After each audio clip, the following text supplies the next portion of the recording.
Your voice, your vote.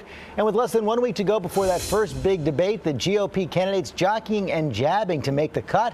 Of course, frontrunner Donald Trump will be front and center, scrambling everyone's strategy. So let's bring in John Carl to break it all down. And John, Trump says he's not a typical politician, but he is playing that old expectations game.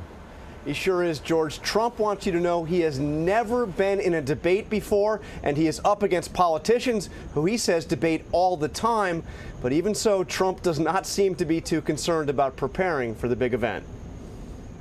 When you're a frontrunner named Trump, you can afford a little detour. Trump is spending a couple of days in Scotland in the critical week before the first GOP debate, checking out a big tournament at one of his golf courses and taking a shot at Hillary Clinton. The world blew apart during her reign.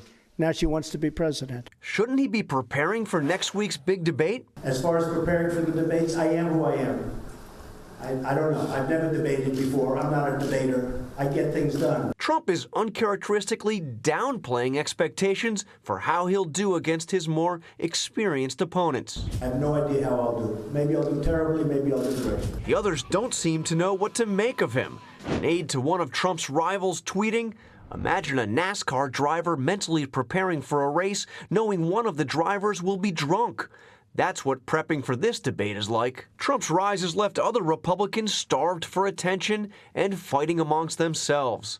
The latest, Ted Cruz, who came under fire for saying this. The Obama administration will become quite literally the world's leading financier of radical Islamic terrorism. Now Cruz is going after Jeb Bush. One of the reasons Republicans keep getting clobbered is we have leaders like Mitt Romney and like Jeb Bush who are afraid to say that. And Senator Rand Paul is the latest to take a shot at Donald Trump and his status and all the attention he is getting. Rand Paul referred to Trump's frontrunner status, quote, as a temporary loss of sanity. George? Okay, thank you, John.